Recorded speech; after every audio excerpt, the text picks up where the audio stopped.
pregunten aquí porque aquí están colgados. Ahorita me estaban contando que en el noveno dice que hay 400 en cada clase. Hoy faltaron muchos. No, pero aún así se puede tragar porque ahorita está dando con un profesor, pero él quiere 50, dice, que se va a una privada, digamos. Y antes eran más, pero con esos exámenes que hacen ahora entra menos gente. Empieza a ser colador. Sí. Sí, antes, cuando la huelga todavía era alegre, después del desfile ya no regresaban. Hacían buena talacha, entonces alcanzaba para todo el año.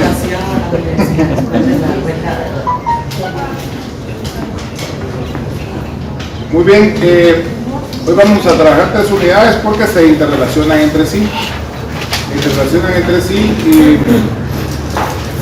el viernes vamos a trabajar las 7 y la otra semana la 8 y la 9, que sería el contenido del primer parcial, que si no estoy mal es de hoy en 14 días.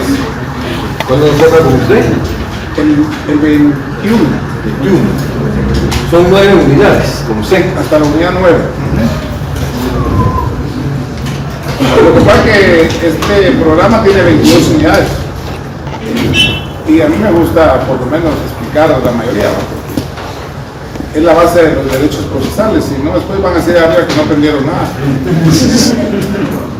O como un día que me estaban pelando, le decían, es que es presumido y no enseña nada. Entonces le dijo a otra persona, mira, presumido, sí, eso no se le quita, pero sí enséñale.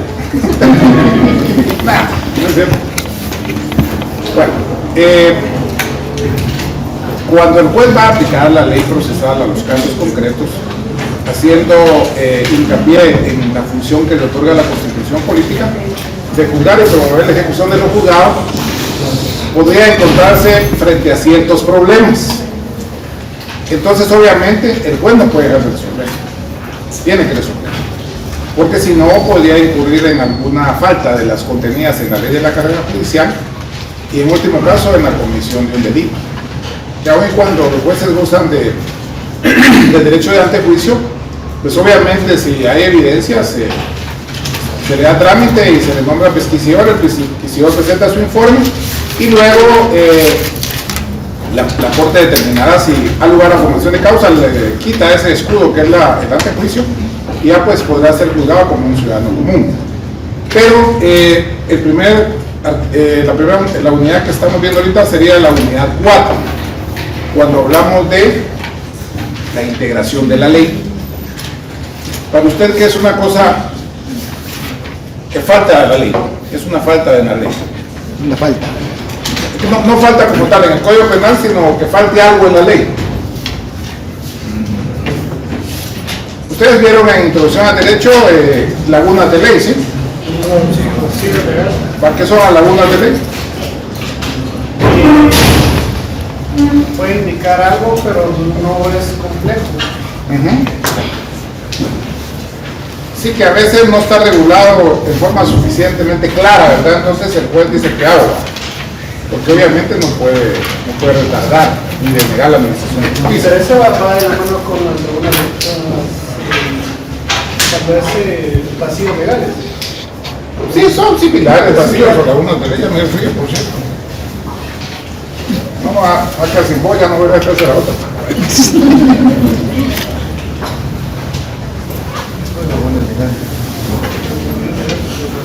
Pues esos adjetivos, falta en la ley, oscuridad, ambigüedad, insuficiencia.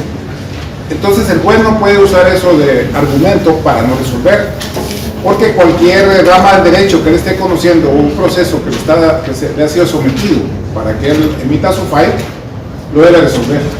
Él no puede agarrar de argumento eso para no resolver, porque el juez no puede suspender la administración de justicia, no puede retardar la administración de justicia. Aunque eso del retardo, muchos dirán, mire, pero y la mora judicial, ¿verdad? Es cierto, hay mora judicial, no podemos negarlo, es un hecho notorio, es un hecho evidente. El problema es que el organismo judicial, como encargado de juzgar, no ha crecido al ritmo que ha crecido la sociedad. porque hace algunos años éramos 8 millones, ahora creo que somos ya 18. Entonces, mientras más personas hay, obviamente van a haber más conflictos. Porque vean el tráfico, a veces alguien toca un carro, ya es problema. O ahorita que se puso de moda que andan asaltando, caminando ahí entre los carros, ¿verdad? Etcétera. Entonces, todos esos problemas elevan la carga. Por eso es que la anterior Corte Suprema, para paliar de alguna forma eso, por la cuestión económica, creó los juzgados pluripersonales, que ya estaba el juzgado como tal montado, y nombraban un juez, un oficial y un notificador. Entonces ya cada juez iba a resolver la mitad de los expedientes. Pero siempre hay inconvenientes, siempre hay inconvenientes. ¿Qué pasó? Digamos, el juez que era el titular, tal vez ya era un juez con una amplia experiencia, tenía rato estar ahí. El problema es que en Guatemala muchas veces los funcionarios se creen los dueños del puesto, entonces hay jueces que dicen mi juzgado. Entonces llega otro, lo siente como un intruso. Entonces eso causa roces, causa conflictos. Y pues también en otros países ya está el expediente electrónico, aquí todavía estamos en cierta. Pero, ¿qué es lo que puede hacer un juez para de alguna forma venir a ello? Pues tiene que, como les decía, integrar la ley, pero también debe de poner de conocimiento de la Corte Suprema de Justicia esa situación, que hay algo que a veces le dificulta resolver porque no está regulado, o si está regulado está como muy ambiguo, muy contradictorio. Entonces se recuerdan que dentro de los entes que tienen iniciativa de ley está el organismo judicial, la Corte Suprema de Justicia. Entonces la Corte Suprema pues puede plantear una iniciativa de ley al Congreso para de alguna forma venir a atacar esta cuestión que obliga al juez a integrar la ley. El problema es cómo funciona el Congreso, ¿verdad? Porque ellos tienen su propia dinámica. Porque cuando nosotros entramos en la Corte en el año 2014, trabajamos durante año y medio unas reformas al Código Procesal Civil y Mercantil. Porque como les decía el otro día, este año ese código cumple 60 años. Entonces se trabajó, se hicieron mesas técnicas en todo el país, finalmente se concluyó, se presentó al Congreso y esta es la hora que ni siquiera creo que le asignaron un número de iniciativa. Entonces ahí se trataba de hacer un poco más ágil la administración de justicia a través de resolver por audiencias. Resolver por audiencias de tipo Estados Unidos. Por ejemplo, uno ve en las películas, pero así funciona el sistema de ellos. Está el juez, llega y resuelve 10, 15, 20 casos diarios a veces. Entonces, pero, porque ahí sí, la oralidad, ¿verdad? En cambio aquí en nuestro país, el derecho privado privilegia la escritura. Entonces cuando se privilegia la escritura, ¿qué va a pasar? Nos van a dar mecanismos para entrampar un proceso, pero los procesos se vuelven largos. Y la idea era esa, ¿verdad? De que fuera por audiencia, fuera más rápido, pero ahí se quedó dormido. El problema en el Congreso es que si durante un periodo determinado esa ley no fue objeto de un dictamen técnico, ya no lo puede tomar en cuenta de acuerdo a la ley orgánica de ellos. Entonces, si se quisiera nuevamente un proyecto de código, tendrían que volver a trabajar. Entonces es lo complicado. Que hace 2 años apenas alcanzó para reformar lo que les decía el otro día, que por cierto ahí tengo la reforma, les voy a traer una copia y ustedes la reproducen, porque cuando miremos la competencia es importante eso, porque ahí varió la competencia en cuanto a la cuantía en materia de familia, porque ya los juzgados de paz conocen algunos temas de familia y los juzgados de distancia otros. En cuanto a la cuantía, porque hay otras cosas que obviamente los tienen que conocer por ley. Todos los asuntos tienen que ver con la familia, pero tienen que conocer los planos de familia. El problema ahora es que a veces hay como un choque entre el tema del derecho de familia y el tema de las medidas de seguridad que les dan a las personas que son objeto de agresiones. Entonces ahí ya entra el ámbito penal, que ahorita hay como 4 modelos diferentes de atención. Hay uno que se llama MAIMA, otro MAIMI y otro MAI o algo así. ¿Ah? Sí, MAIMA. Y MAIMI. Y creo que también ya están haciendo MAIMI, no sé qué es eso, de jóvenes. Pero el tema es que son centros de justicia que obviamente en el mismo lugar hay MP, hay defensa pública, hay juez, entonces ahí se resuelven las situaciones. Porque muchas veces las personas que son víctimas de malos tratos, es en la noche que son agredidas, ¿verdad? Porque las personas o llegan con tragos o llegan drogados, etcétera, y ahí vienen los inconvenientes, ¿verdad? Entonces por eso esos centros son de 24 horas. Bueno. Alguien que pelea, por favor, el artículo 15 de la LOA.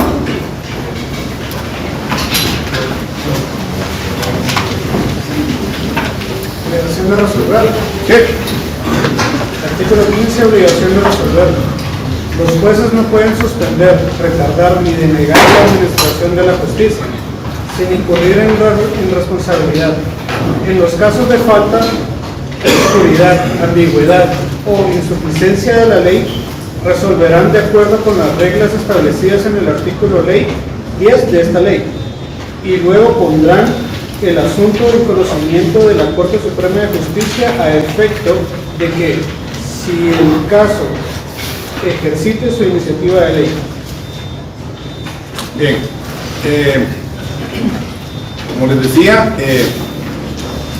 eso lo manda la ley de organismo judicial, ¿verdad? Y entonces, por ello, el juez debe poner en conocimiento de la situación para no incurrir en responsabilidad. En la ley de la carrera judicial se establece todo el procedimiento para ingresar a la carrera judicial, cuáles son los derechos, cuáles son las obligaciones, cuáles son las faltas que puede cometer un juez. Esta ley fue fue cambiada porque se emitió un decreto completo, fue abrogada totalmente. Sin embargo, esa reforma, esa nueva ley que hicieron, de la ley de la carrera judicial, vino a colisionar con la Constitución, porque las personas que trabajaron en esa nueva ley empezaron a trabajar también a nivel nacional en diferentes foros para hacer reformas constitucionales. Sin embargo, ya no fue posible, aquí hubieron cambios, se fue la CICI, cambiaron fiscal, etc. Entonces ya esa ley quedó en el limbo, quedó como aislada, ¿verdad? Porque tenía muchas inconstitucionalidades. Porque también se creó un superconsejo de la carrera, al estilo de España. Lamentablemente las personas que formaron el primer consejo tenían aspiraciones de llegar a la Corte Suprema de Justicia. Entonces politizaron demasiado el consejo. Incluso incurrieron en cuestiones que en algún momento podía ser delito, porque hacían traslados provisionales, y eso no está en la ley.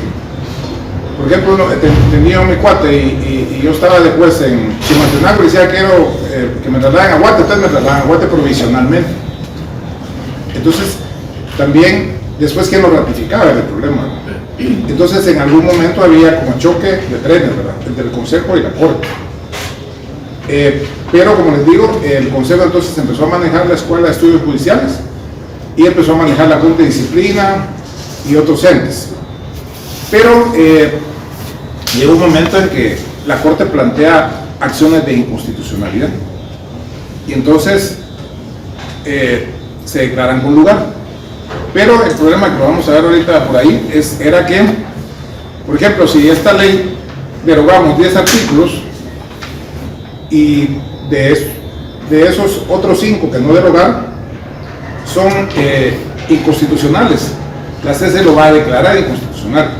Pero el problema es que con la sentencia de la CC no van a revivir esos artículos. Entonces queda más débil la ley porque si no está regulado. Eso pasó con esa ley. Entonces por eso el Congreso después volvió a emitir reformas a la ley de la carrera judicial para recuperar, digamos, esos artículos que no podía hacer mediante una acción de inconstitucionalidad. Bien, eso es en cuanto a la integración. Ahora, aplicación de la ley procesal en el tiempo.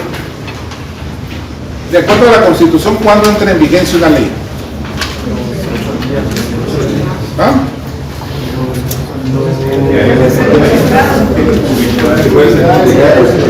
¿Cuántos días? ¿Seguros? ¿Ah?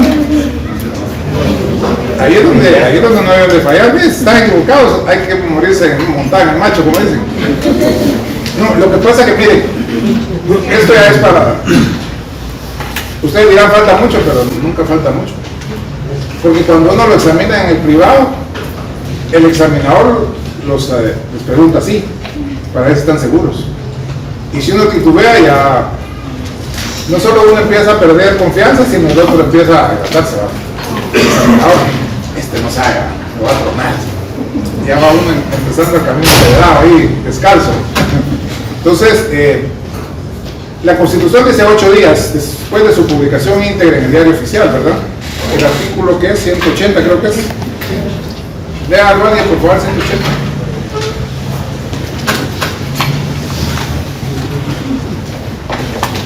Dice artículo 180, vigencia. La ley empieza a regir en todo el territorio nacional 8 días después de su publicación íntegra en el diario oficial, a menos que la misma ley amplíe o restrinja dicho plazo a su ámbito territorial de aplicación. Sí, 8 días, ¿verdad?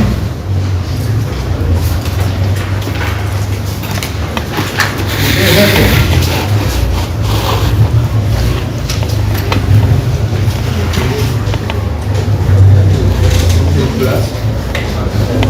El plazo entre la publicación. Entonces, que la ley está de vacaciones, ¿no? No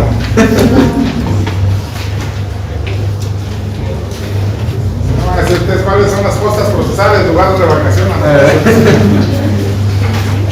No, por ejemplo, el artículo 180 que habla de que son 8 días, ¿verdad?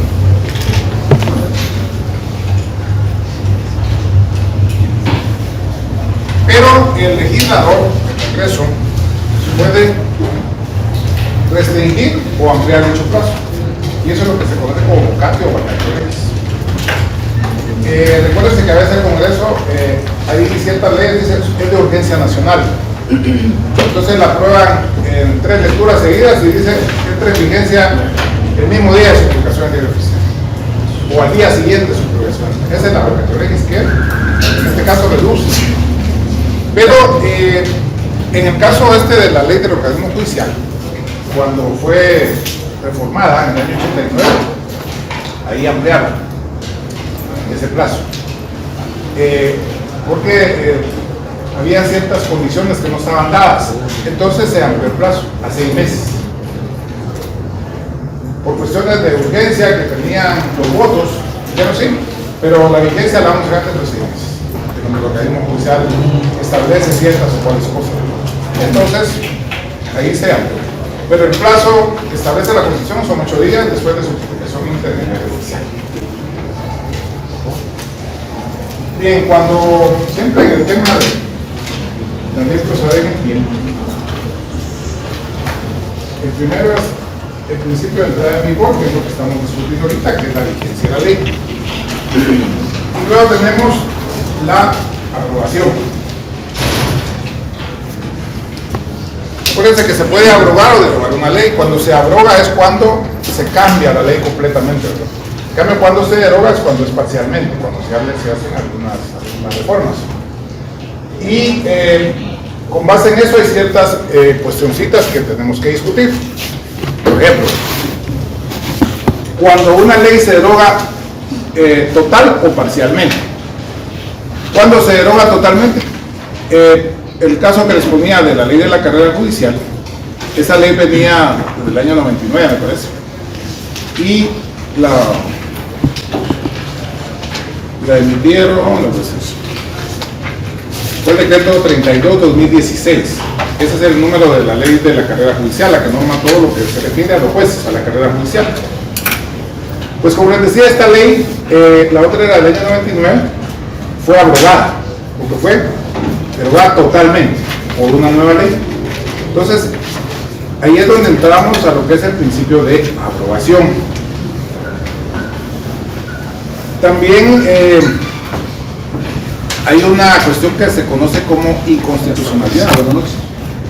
¿Quién me puede decir qué es eso? Para usted, ¿qué es una acción de inconstitucionalidad? Está en contra de la Constitución. Esa es una ley inconstitucional, pero la acción de inconstitucionalidad Que no va a pegar a la está fuera del orden de la... ¿Qué dice usted? Pues para mí es cuando se hace algo pero que no se encuentra acorde a la Constitución.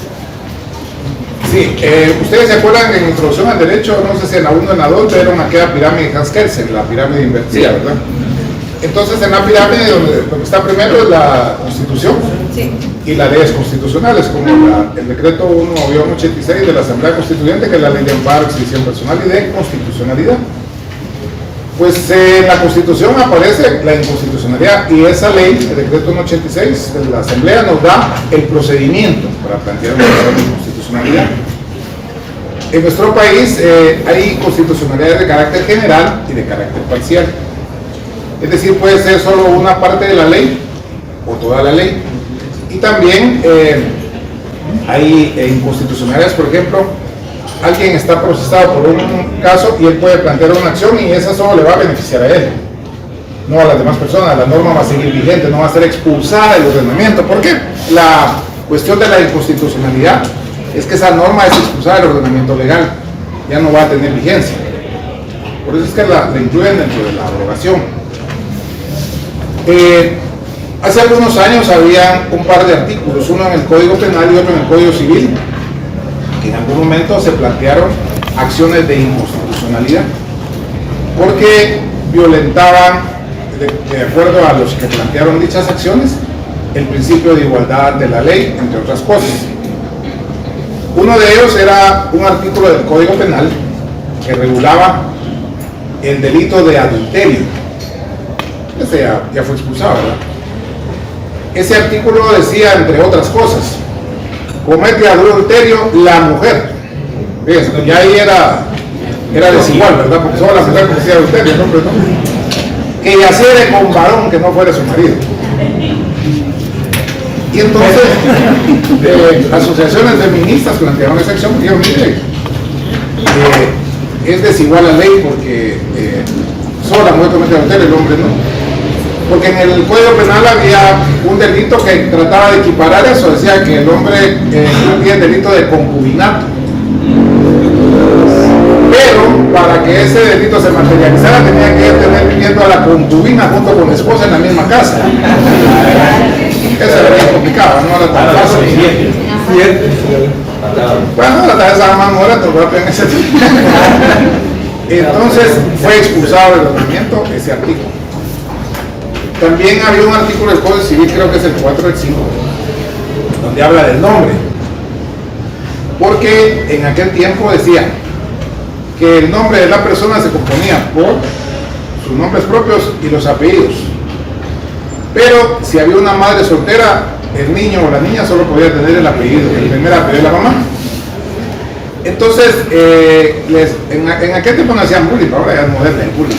Entonces, pero sí los bulliaban a los pobres niños cuando tenían solo apellidos, decían no te des papá, etcétera, los niños son crueles, ¿no? Entonces, también se expulsó.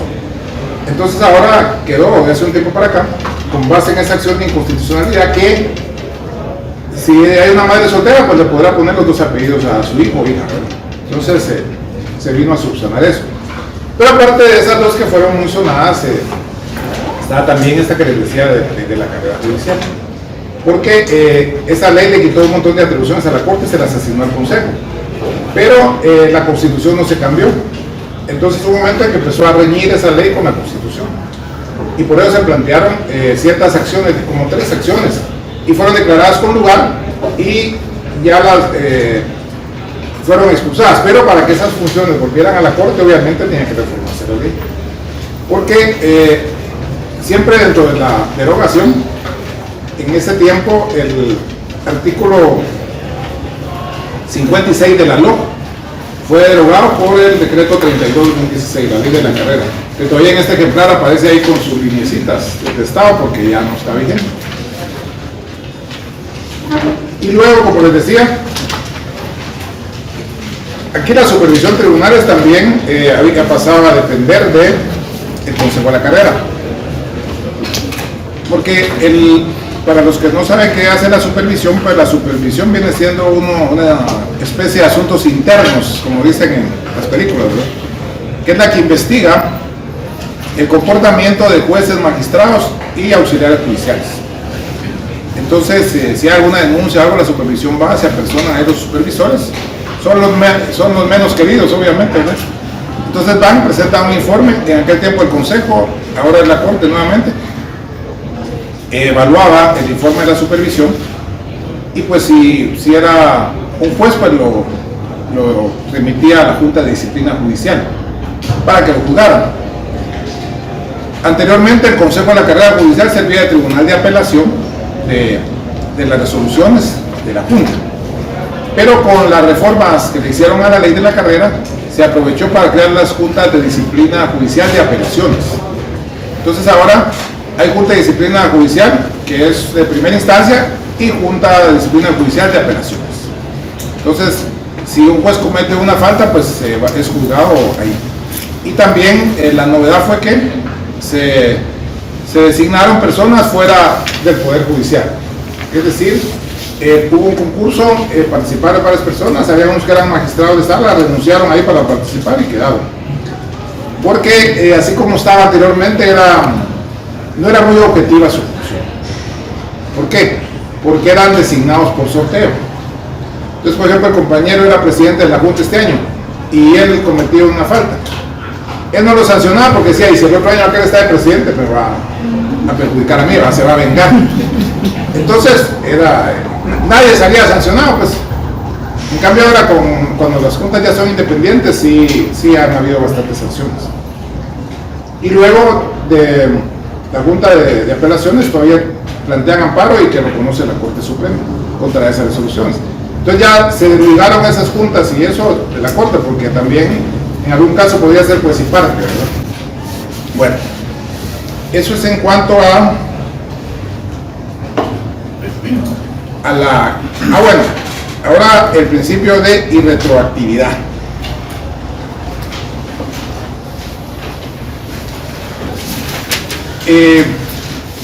Normalmente cuando uno estudia los primeros artículos del Código Penal, ¿verdad?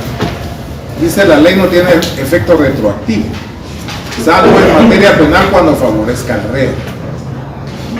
Sin embargo, ahorita que se está discutiendo el tema del Ministerio Público, ustedes ven que en Twitter o en X, como se llama ahora, todos son doctores, todos son máster en Derecho, todos son abogados.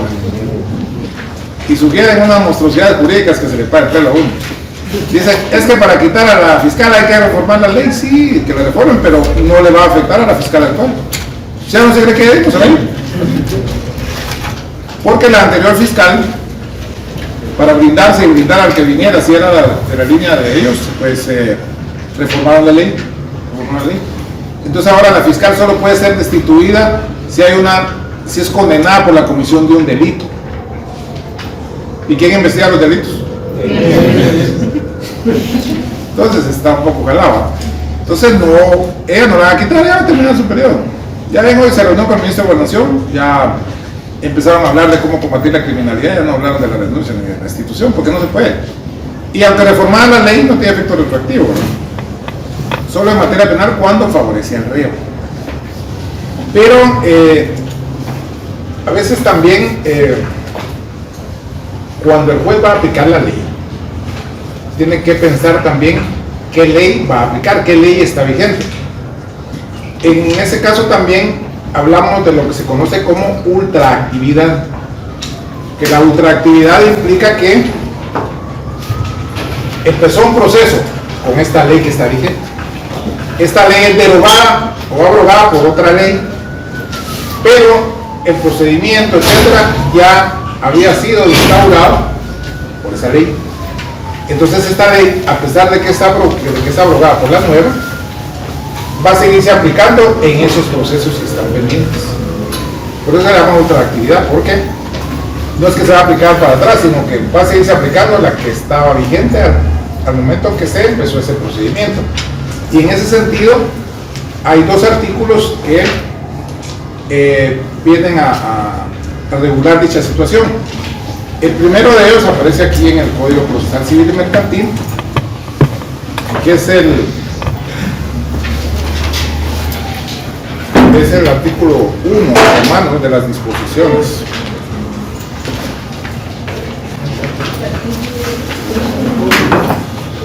Al final del Código Procesal Civil aparece lo que dice disposiciones finales. El primero que aparece ahí en números romanos, que es el que regula la ultraactividad, que dice: los procesos pendientes al entrar en vigor esta ley, es decir, este código de hace 60 años, se tramitarán y resolverán de conformidad con lo dispuesto en el artículo 250 de la ley constitutiva del organismo judicial, que era también la que estaba en aquel momento, ¿verdad? Ya pasaron 60 años, yo creo que no hay ningún expediente pendiente de resolver, pero el artículo sigue ahí, ¿verdad? No ha sido derogado. Y también está el artículo 547 del Código Procesal Penal, que también es la ultraactividad. Pero ahí lo manejaron de otra forma. Ahí lo que hicieron fue crear juzgados liquidadores. Es decir, que iban a seguir aplicando esas normas del Código Procesal Penal anterior para ciertos procesos, pero iban a liquidar esos procesos. Ya no iban a conocer de procesos nuevos, sino iban a liquidar, a finiquitar. Y también se crearon en el Ministerio Público fiscalías de liquidación para terminar, finiquitar con esos expedientes. Es decir, siempre se había contemplado, ¿verdad?, para que después no queden casos inconclusos. El problema es que a veces, por ejemplo, alguien cometió un delito, se fue del país y no lo encuentra por ningún lado. Y de repente aparece, ¿sabe cuántos años pasaron ya? A ver si todavía va a ser juzgado, procesado, o ya prescribió todo eso, ¿verdad? Esos son los problemas que en la práctica podrían darse, pero de momento, como les digo, el legislador pues ha encontrado las formas para que el juez tenga la potestad de seguir conociendo sobre determinados asuntos, determinados procesos. Eso es en cuanto a la irretroactividad. Luego tenemos la cuestión la unidad número 6, aplicación de la ley procesal en el espacio. Ya hablamos del tiempo, ¿verdad? Ahora del espacio. Pues obviamente cuando hablamos de espacio es aquella cuestión territorial donde esa ley va a ser aplicada. En ese sentido, vamos a leer los artículos 33 y 5 de la LOC.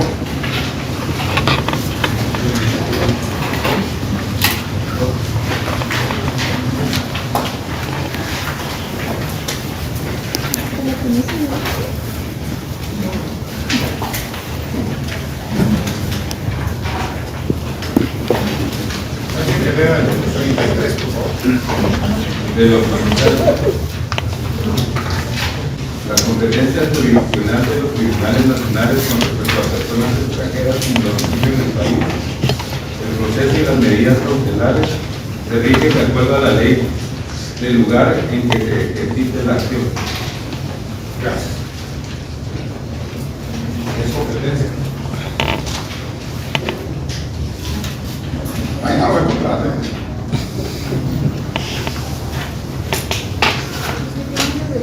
La capacidad. No, la competencia. Dígame lo que crea, no, aquí estamos discutiendo cosas.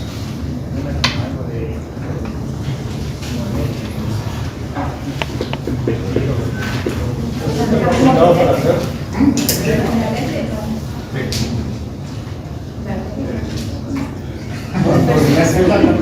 Su capacidad.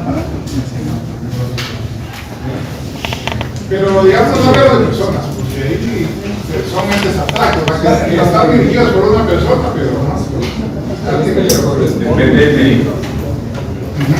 Que está complicado para hacerse. Sería como la materia que la ley le faculta al juzgado para poder hacer. Ahora les cambio la pregunta. ¿Qué es la jurisdicción? El área donde se aplica la ley. Por ejemplo, ¿en qué espacio territorial de Guatemala tienen jurisdicción los jueces?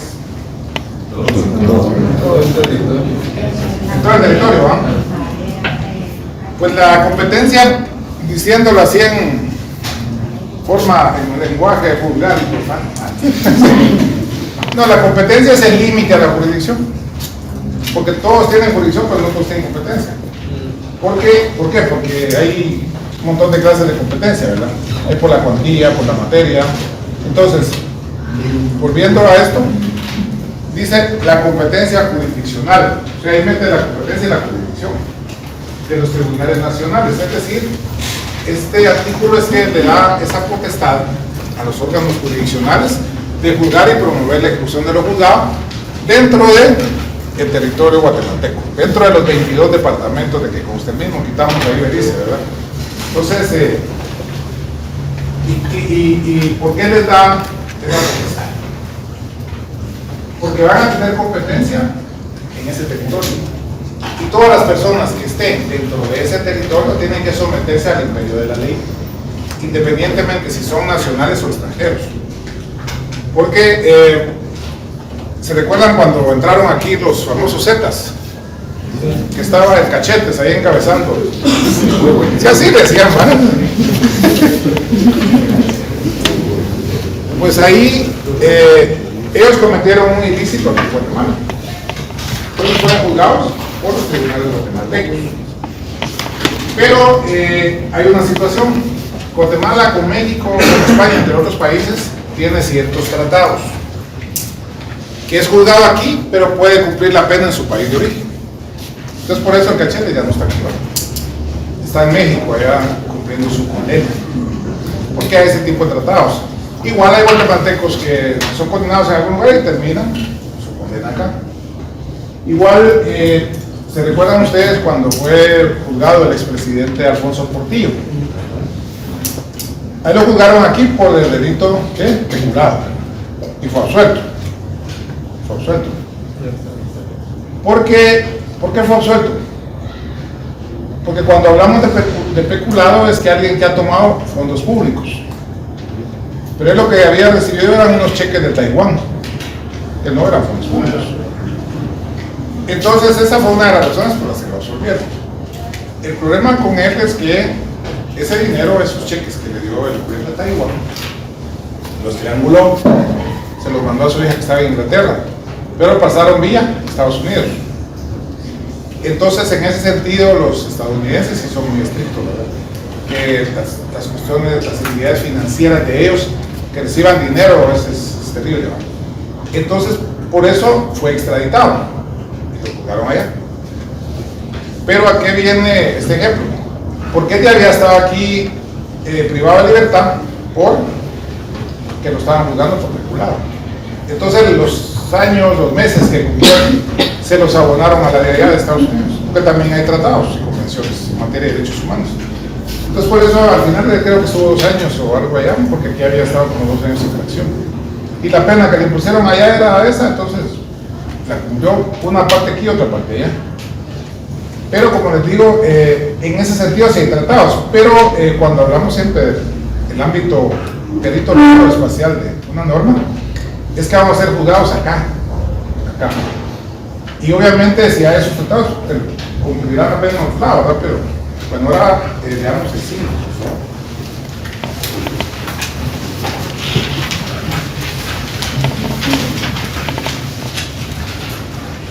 Ámbito de la aplicación de la ley.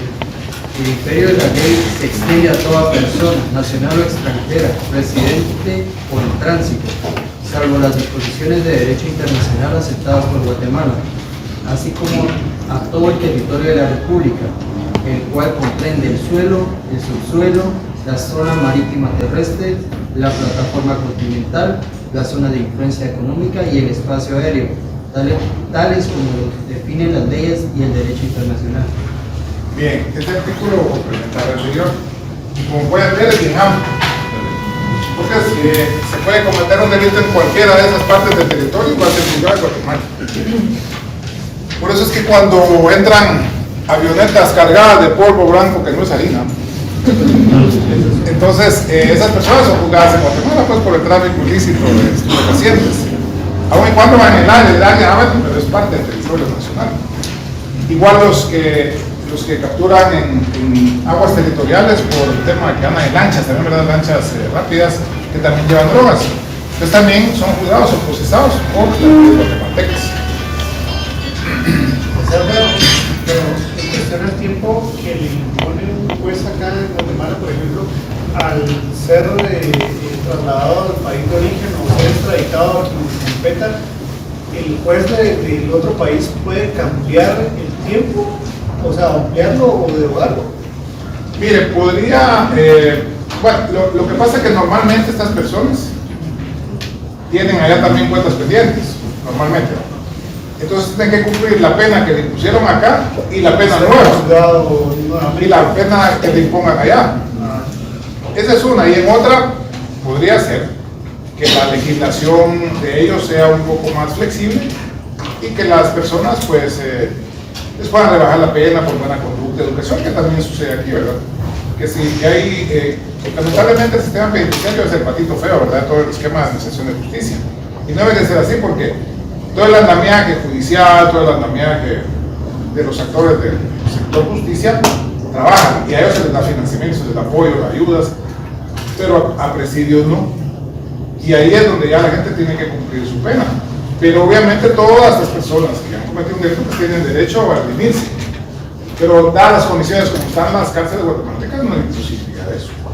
No hay posibilidad de eso porque la otra vez cuando se escaparon del infiernito, había un grupo que había preparado la fuga y se fueron. Pero en la puerta abierta también fueron ahí, también empezaban a escaparse, ¿no? Y hubo otros que vieron la puerta abierta, pero se quedaron porque se iban a cumplir su pena. Que les hubieran impuesto otra pena por evasión, entonces se fueron. Pero ahí, como le digo, habría que ver qué dicen las leyes de esos países.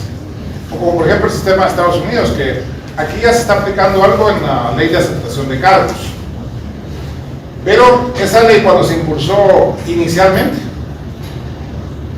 tenía que la persona aceptar los cargos y se le beneficiaba con menos pena, pero también tenía que sapear, como dicen en las películas, tenía que señalar a sus cómplices. Entonces eso lo quitaron de la ley de aceptación de cargos, porque en Estados Unidos sí funciona ahí, así, que le dicen, bueno, allá primero, no hay que, no es la otra figura. No, espérate, no se deteste, ahí vamos despacio. No, les decía que en Estados Unidos, por ejemplo, se llevan extraditado a alguien de aquí. Entonces, llega allá y le dice, mire, si usted nos da elementos, nos da información fidedigna que se pueda probar de qué personas estaban dentro de su organización, pues se le va a poner 4 años. Y entonces, a los meses ya van los muñecos otros extraditados, porque ya les van a poner el dedo, como se dice popularmente. Pero así funciona el sistema de dedos, que así ha funcionado. Y allá, si alguien es juzgado por tráfico de estupefacientes, no se puede declarar inocente. Todos se declaran culpables. Los Lorenzana se declararon inocentes, se impusieron cadena perpetua. Sí, ahí todo el mundo es culpable, ahí la presunción de inocencia, ahí no se aplica. Bueno, eso ese es en cuanto a la aceptación de cargos. Pero aparte existe la figura del colaborador eficaz, que esa está en la ley contra la delincuencia organizada. Que ese alguien que era de la organización da información fidedigna, ese sí va a sapear. Lo que hizo Monzón, lo que hizo ECO con el tema del expresidente y la vicepresidenta, ¿verdad? Que al final pareciera que ellos eran los cabecillas porque tenían toda la información, vaya una memoria increíble. Ese hubiera ganado un año, se graduó aquí. Y el colaborador eficaz efectivamente colabora con el Ministerio Público y sí da información, y esa información permite desmantelar esas estructuras del crimen organizado. Porque si uno a veces no percibe eso, ¿verdad? No lo ve. Uno ve lo que sale en las noticias, los que están robando en los semáforos, etc. Pero el crimen organizado en nuestro país sí es bien complicado. Es bien complicado y a ver, y como les digo, como no andan en esos rollos, no entienden, pero sí hay raíces profundas, etc. Es bien delicado el tema. ¿Y qué era lo que usted decía, testigo protegido? Yo no, la figura del derecho premial. Sí, esa figura ahí también, porque en la aceptación de cargos es que le premian, que es, si aceptó, si la pena era de 8 años, se la rebajan un 50%. ¿Cuál es la delincuencia organizada? El poner el dedo, derecho premial, pero no aplica para cabecillas. No, para cabecillas, no. Por eso le digo, pero es relativo también, porque alguien que tenga toda la información es el cabecilla, pues. Hasta en las películas lo ve uno que... Pero que no. Y porque también, digamos, el caso que no estoy muy enterado como el de Mario Estrada, como él aceptó los cargos, creo que contó un montón de cosas que se iba a volar a los candidatos. ¿Él está como aceptación de cargos o como informante? No, él no es informante. Él es como aceptación de cargos, sí. Así como él se lo condenaron, pero no sí. Bueno, en algún momento podría venir a terminar su pena aquí si hubiera, pero yo creo que en este tipo de delitos no hay convenios en cuanto entre Estados Unidos y Guatemala. O pónganse, cuando yo estuve de magistrado de sala en Alta Verapaz, yo estuve de 2004 a 2009. 2009, cuando yo estaba ahí, fue cuando pasó el famoso caso de Cachetes, que ahí en un lugar de la ruta del Atlántico mataron a Juan Choleón y fueron los Zetas, pero como quemaron todos los pick-up, venían en un sedán y por eso la policía los agarra, así mismo los agarra. Pero un cómplice de ellos era un narco de las Verapazes, apellido Overbeck. Entonces este señor se alió con ellos. Entonces él tomó el poder en el área de las Verapazes y los Zetas le ayudaron. Entonces había narcos locales de diferentes municipios y los fueron eliminando y fueron tomando todo el mercado de Alta y Baja Verapaz. Pero llegó un momento en que se desbordaron mucho. Ya era, afortunadamente ya fue mi último año ahí, cuando yo me vine ya pasaron un montón de cosas más delicadas. Solo hubo una, cuando acaban de llegar, que había un lugar que se llamaba el señor Chunto. Como ahí el Chunto es el caldo, ¿verdad? El caldo de Pipe o como diga. No, pues ese señor Chunto era un buen lugar. Uno pedía una cerveza y había un catálogo de bocas. Pedía tres bocas diferentes, ya cenaba uno con 3 chelas, ya se iba muy tranquilo. Y si pedía uno la botella, le daba una azafate como los del Topper, como 11 variedades de bocas. Pues esa noche estaba yo ahí, me tomé un par de chelas, un par de boquitas solo para ir a dormir. Y llegó el dueño. No, llegó el dueño y me dice, bien, me dijo, mejor vaya, se me fue para darle cuentas. Bueno. Después ahí me dice, mire, disculpe que me saqué así arrebatado, pero es que llegaron los Zetas al restaurante. Si hubieran sabido quién era usted, me corría peligro. O sea, se portó bien al final, ¿no? Y después de eso empezaron a hacer carreras de caballos en la pista de aviación que hay en Cobán con los militares de la zona.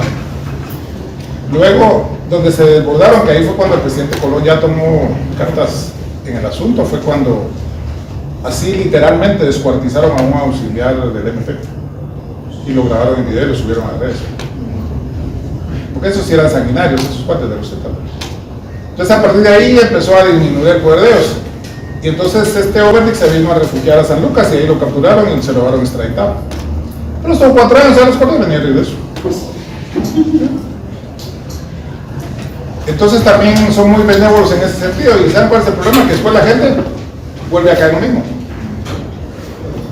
Hay un diputado que era diputado, ya se lo van a llevar porque él era informante, él era informante de ellos, pero estaba con el otro equipo, entonces lo controlaron y ya va de regreso. Y como en 2002 había sido condenado una vez. Así como que no pueden conseguir luchar, ¿verdad? La diferencia entre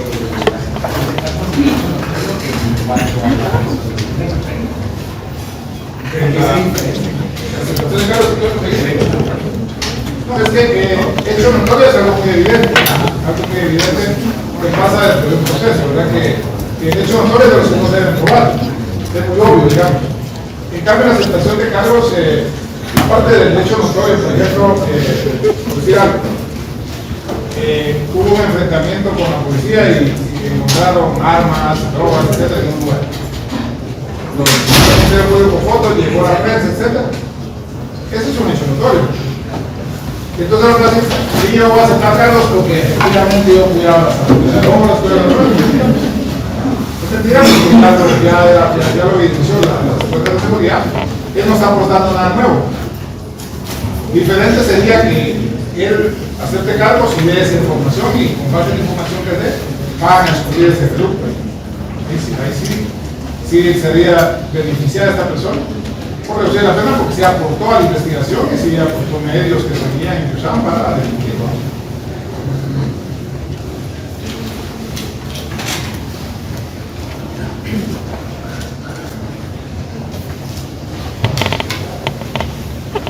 ¿Qué son medidas cautelares? Como la orden de arresto. Medidas de precaución. Se trata de evitar pues un delito o bueno, una fuga. Sí. Las medidas son medidas de seguridad más que todo. Una pregunta, ¿podrían ser en el caso para asegurar que se lleve a cabo la condena o el juicio? Como complemento, o sea, salarios, cuentas o arraigo, para que él se quede y se tenga certeza que se va a llevar el debido proceso. Sí, sí, las medidas cautelares o medidas precautorias son las que establece el Código Procesal Civil y Mercantil para uno garantizarse las resultas de un proceso. Y por eso esas medidas son inaudita parte, que eso significa sin escuchar a la otra parte. Porque obviamente, si le avisan que le van a embargar, saca toda la plata del banco. Si le avisan que le van a embargar el sueldo, se demanda y vive con la mujer y dice que le pusieron 10.000 de pensión alimenticia.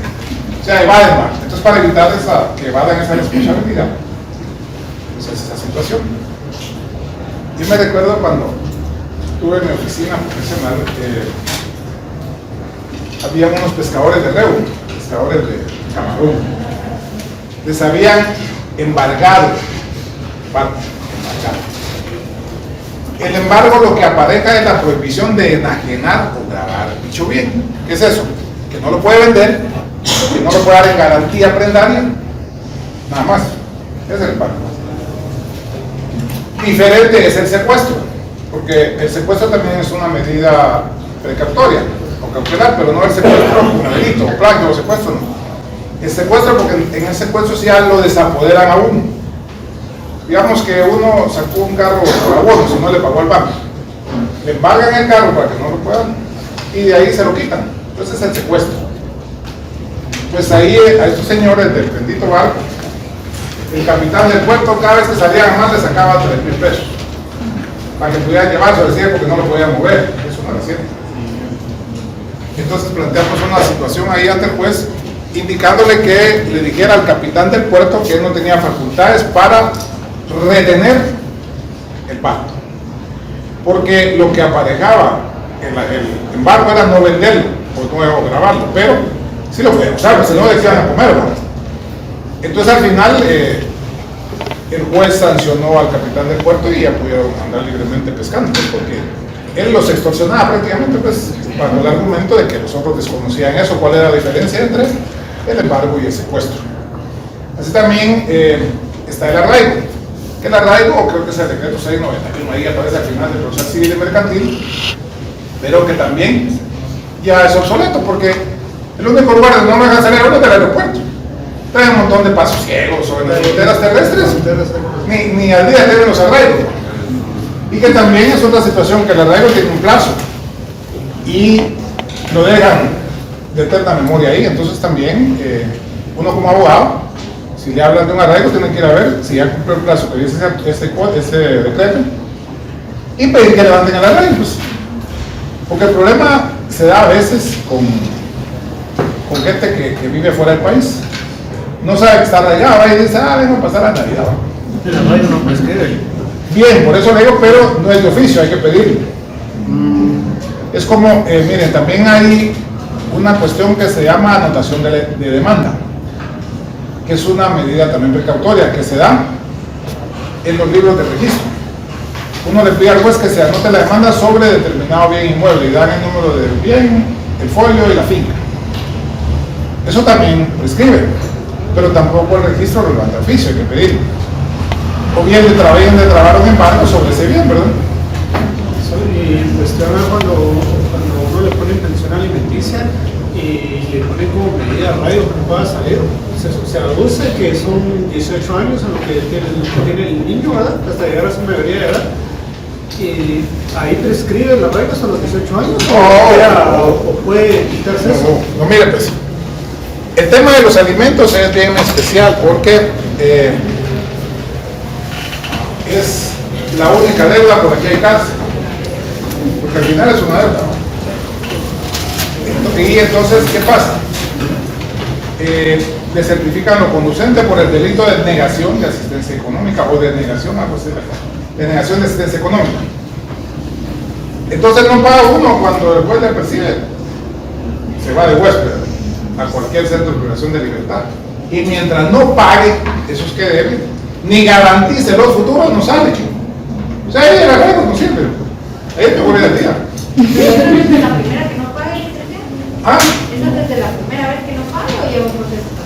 Mire, digamos cuando se da ese tipo de juicio de fijación de pensión alimenticia, se da de dos formas. Uno que sea por convenio celebrado en juicio, o bien no se pusieron de acuerdo y el juez dicta sentencia y lo condena a que tiene que pagar la pensión. Entonces, ahora eso está bien moderno. Abren una cuenta y la persona beneficiada con la pensión. Y no hay la mujer porque aquí también hay hombres que mandan pensión alimenticia. Sí, de todo. Entonces, hay una cuestión como fuera de que las cosas de pan, los parqueados en los centros comerciales. Usted le da un pin y usted tiene que hacer pin y ve si a depositar. Pero son 3 meses porque no la depositen a uno para poder. Ah, claro, claro, y que también el pueblo tuvo atrasos. De repente tiene otra y gastó en útiles este mes.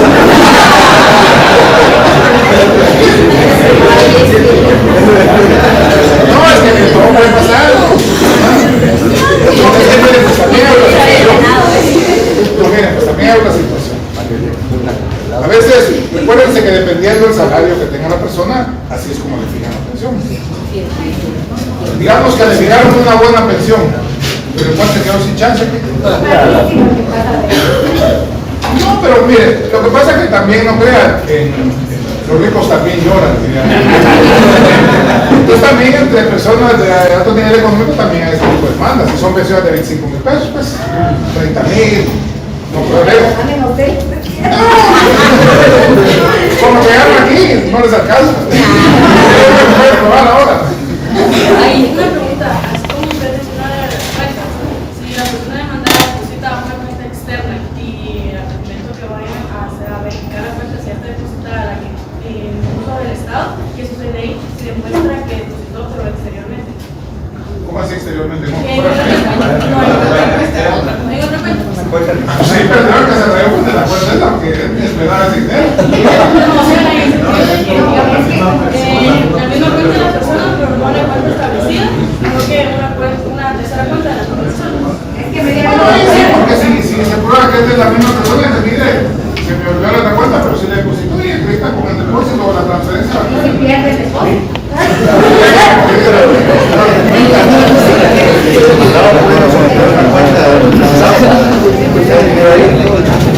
No, mira, ahora ya no es en el juzgado, ahora es en los bancos. Los bancos, sí. Sí, porque digamos, el OJ tiene un convenio con Paz Rural y con GIT. Digamos, a los empleados del organismo judicial de todo el país les pagan en Paz Rural y a los del Departamento de Guatemala en GIT. Y aparte, los antecedentes, todos se hacen en línea por Paz Rural y otros temas. Entonces, eso ya está, digamos, más fácil, pues, porque Paz Rural es de todos lados. Porque también, póngase que a la pobre señora le fijan una pensión aquí en Guate de 200 pesos y vive hasta en Quiché, que ahora viene a sacar Cristo.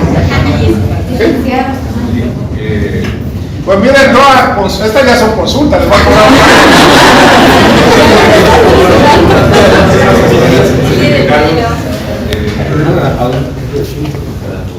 Digamos, si lo acepta el juez, pero es mentira, no te dio las preguntas. Ya cuando le dijo que iba por ahí.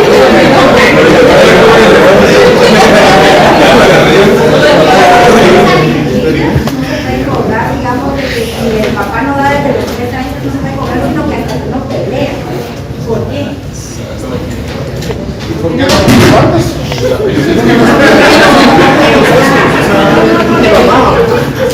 Porque miren, pues, hay dos temas aquí. Uno es que, digamos que cuando se solicita, peticiona, se pide que se diga una pensión alimenticia, es porque obviamente ya hubo separación. Bueno,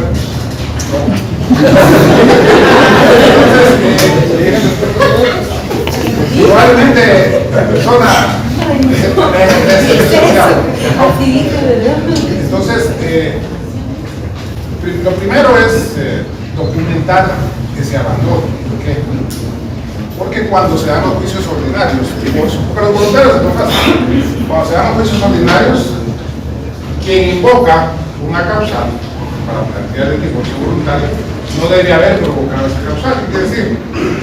Yo abandoné la casa y voy a decir, me fui hace un año de mi casa y pido el divorcio porque ahora no la puede invocar a su favor, puede invocar a la persona.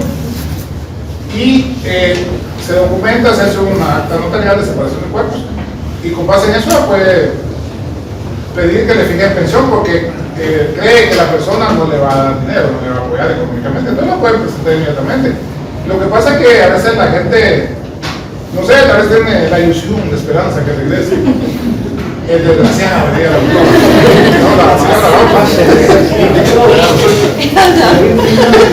la como por ejemplo, arresto domiciliario. Y al momento de tener ya su audiencia en el juez, la persona acepta los cargos, esa medida cautelar prescribe o permanece por el tiempo que dejaron predicho en la... Siempre hablando de la pensión. No.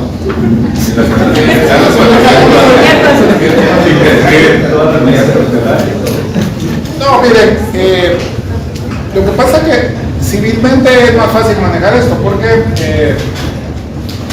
también hay una cosa que se llama garantía y contragarantía.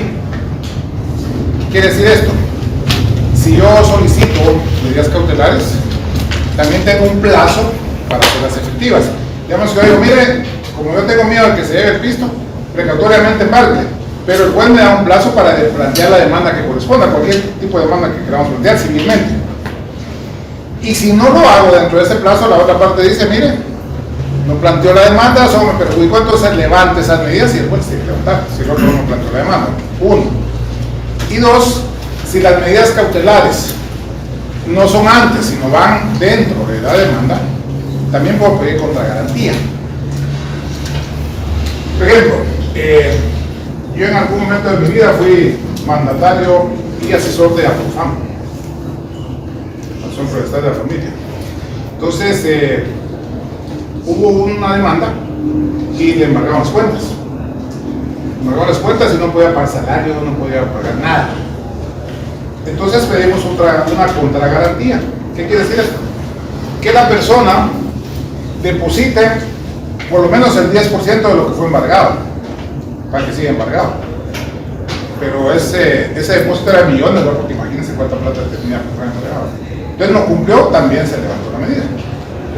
O sea, siempre, como dice, hay salidas para todo, ¿sí? Digamos, esa contragarantía se puede seguir en cualquier proceso, cuando le pidan para llevar en cuenta. Sí, pero más que todo en la vía civil. Sí, porque por ejemplo en el ramo familiar no tiene que contragarantía a la pobre doña, así no tiene para abogado, fue bufete popular que uno de ustedes le da caso. Sí. No consulta, sino que ya los conseguidos con el bonito. Pero no hay anda el muchacho. Ahora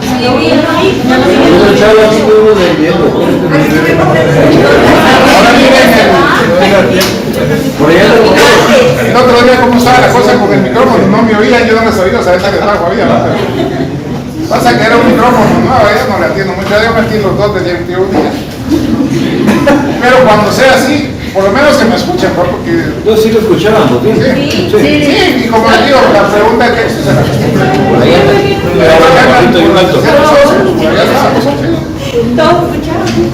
No, pues, ya vieron, yo dije esta clase, ya va a terminar, que aburrido, pues se pone bueno ahí. Yo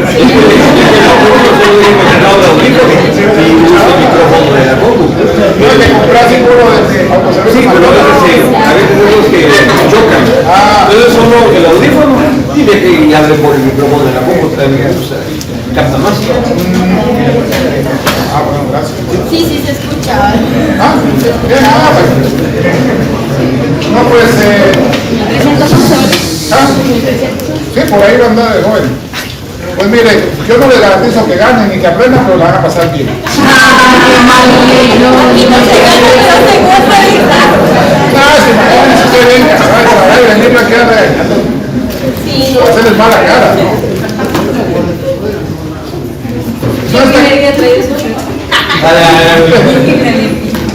La manzanita, la picada, todas las cosas.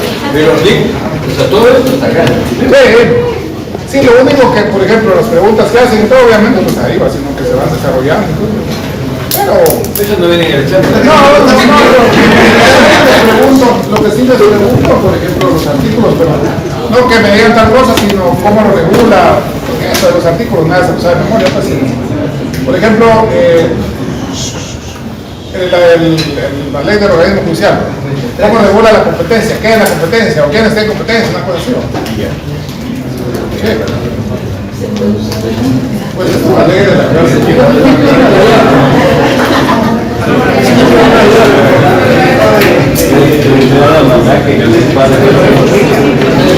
Como dice, no pueden solicitar quien hizo las cosas mal, pero si en su momento la persona que hizo las cosas mal le dieron, o sea, lo que faltaba la ley para él, o abogaron a favor de, pero no sabían de que esta persona era la que estaba haciendo las cosas mal, ¿cómo puede ser eso retroactivo? No, mire, ahí lo que tienen que... No, ahí muy equivocado la cosa. O sea, si uno se fue de la casa, no hay equivocarla el abandono del lugar neutral, porque no le va. Mejor diga incompatibilidad de carácter. Y entonces lo otro es consecuencia de eso, porque no se lleva bien. Y si uno logra demostrar que, por ejemplo, hubo engaño, hubo ciertas causales que dieron eso, ahí sí podría... Lo que pasa es que, miren, yo sé que a veces queda daños colaterales. Pero el tema aquí es que también hay ciertas causales que no se pueden invocar.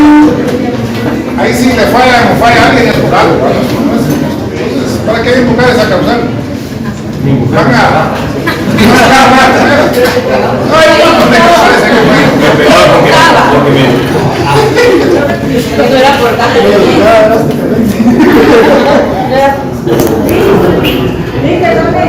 ¿A qué se refiere con el separación del cuerpo?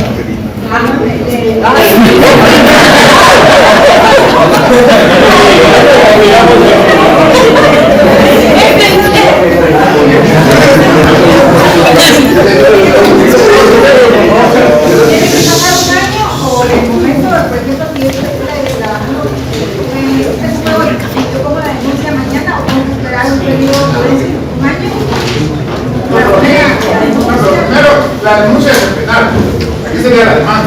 La demanda. No, pues lo que pasa es que, como les decía, el juicio ordinario es más tardado, porque hay que probar las causales, etcétera. Sí, lo mejor es que sea de mutuo acuerdo. Pero, la gente no se lleva.